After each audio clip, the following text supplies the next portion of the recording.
এখন শুনবেন স্থানীয় সংবাদ। আসসালামু আলাইকুম। বাংলাদেশ বেতার রাজশাহী স্থানীয় সংবাদ পড়ছি জান্নাতুল রাব্বি বিনতে হান্নান। রাজশাহীতে মসজিদ ভিত্তিক ও শিশু গণশিক্ষা কার্যক্রম প্রকল্পের আওতায় অফিস ও আর্থিক ব্যবস্থাপনা বিষয়ে 2 দিনব্যাপী প্রশিক্ষণ কর্মশালা শুরু হয়েছে। ইসলামিক ফাউন্ডেশনের রাজশাহী বিভাগীয় কার্যালয়ে এই কর্মশালার আয়োজন করে। আজ সকালে ইসলামিক ফাউন্ডেশনের বিভাগীয় কার্যালয়ের মিলনায়তনে প্রধান অতিথি হিসেবে কর্মশালার উদ্বোধন করেন অতিরিক্ত বিভাগীয় কমিশনার সার্বিক তরফদার মোহাম্মদ আক্তার জামিল। ইসলামিক ফাউন্ডেশনের বিভাগীয় কার্যালয়ের পরিচালক মোহাম্মদ আনিসুজ্জামান শিকদারের সভাপতিত্বে অনুষ্ঠানে বিশেষ অতিথি ছিলেন ইসলামিক ফাউন্ডেশনের সমন্বয় বিভাগের পরিচালক মোহাম্মদ মহিউদ্দিন। নওগাঁয় শীত জেঁকে বসেছে, শুরু হয়েছে মৃদু শৈত্যপ্রবাহ। আজ সকাল 9টায় জেলার বদলগাছি আবহাওয়া অফিসে স্থানীয় তাপমাত্রা 9.9 ডিগ্রি সেলসিয়াস রেকর্ড হয়েছে, যা চলতি মৌসুমে সর্বনিম্ন বলে জানিয়েছে আবহাওয়া অফিস। উত্তরের হিমেল বাতাস শীতের তীব্রতা বাড়িয়ে দিচ্ছে। কুয়াশায় আচ্ছন্ন থাকছে প্রকৃতি। সকালে সূর্য ওঠার পর শীতের তীব্রতা ও কুয়াশার দাপট কিছুটা কমেছে। নওগাঁর বদলগাছি কৃষি আবহাওয়া অফিসের কর্মকর্তা মিজানুর রহমান বলেন, 24 ঘণ্টার ব্যবধানে জেলায় তাপমাত্রা কমেছে 2.1 ডিগ্রি সেলসিয়াস। শীতল বাতাসের কারণে শীতের তীব্রতা বেশি অনুভূত হচ্ছে। এই তীব্র শীতে পর্যাপ্ত গরম কাপড় ব্যবহার করার পরামর্শ দিয়ে নওগাঁর civil surgeon doctor Nazrul Islam বলেন, শিশু ও বয়োবৃদ্ধ মানুষকে বাড়ির বাইরে বের না হওয়া, বাসি খাবার না খাওয়া ও উষ্ণ গরম পানি ব্যবহার করার পরামর্শ দেওয়া হচ্ছে। পাবনা প্রেস ক্লাবের দ্বিবার্ষিক নির্বাচনে আখতারুজ্জামান আক্তার সভাপতি এবং জহুরুল ইসলাম সম্পাদক নির্বাচিত হয়েছেন। গতকাল বিকেল 3টা থেকে সন্ধ্যা 6টা পর্যন্ত প্রেস ক্লাব মিলনায়তনে ভোট গ্রহণ অনুষ্ঠিত হয়। শান্তিপূর্ণ ও উৎসবমুখর পরিবেশে ভোটাররা তাদের ভোটাধিকার প্রয়োগ করেন। পরে গণনা শেষে রাত 8টার দিকে ফলাফল ঘোষণা করা হয়। নির্বাচনে অন্যান্য পদে বিজয়ীরা হলেন সহসভাপতি সিফাত রহমান সনম এবং SM আলাউদ্দিন, যুগ্ম সাধারণ সম্পাদক পদে মোখলেসুর রহমান খান বিপ্লব, অর্থ সম্পাদক পদে আবুল কালাম আজাদ, ক্রীড়া সম্পাদক পদে ইমরোজ খন্দকার বাপ্পি, কল্যাণ সম্পাদক পদে কলির তালুকদার নির্বাচিত হয়েছেন। মোট 62 ভোটারের মধ্যে 57 জন ভোটার তাদের ভোটাধিকার প্রয়োগ করেন।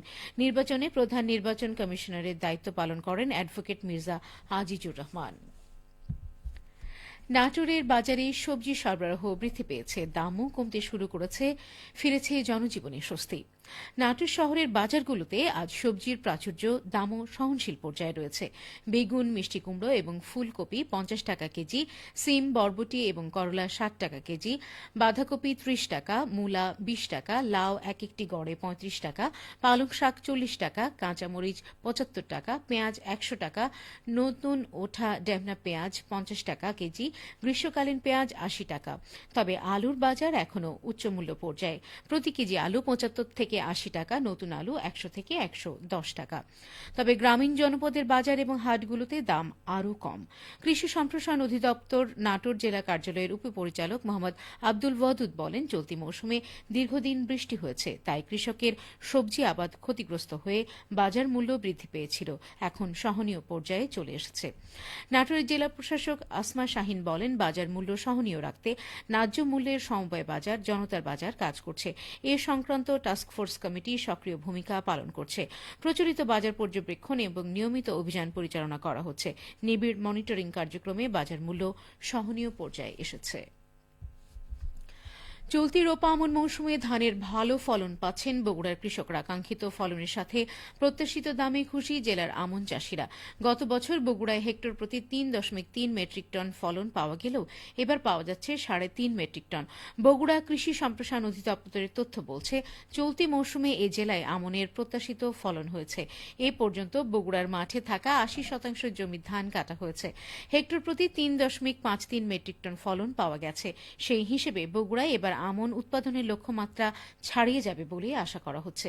কৃষি সম্প্রসারণ অধিদপ্তর বগুড়া সূত্রে জানা গেছে, বগুড়ায় চলতি রোপা আমন মৌসুমে 1,83,552 হেক্টর জমিতে ধান চাষের লক্ষ্যমাত্রা নির্ধারণ করা হয়েছে।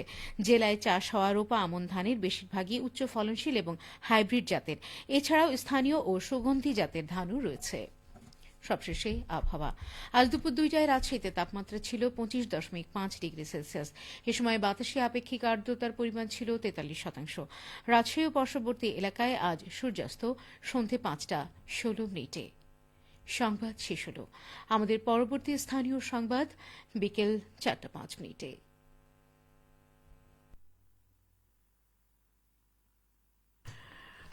বাণিজ্যিক কার্যক্রম বাংলাদেশ বেতার রাজশাহী। শ্রোতা বন্ধুরা,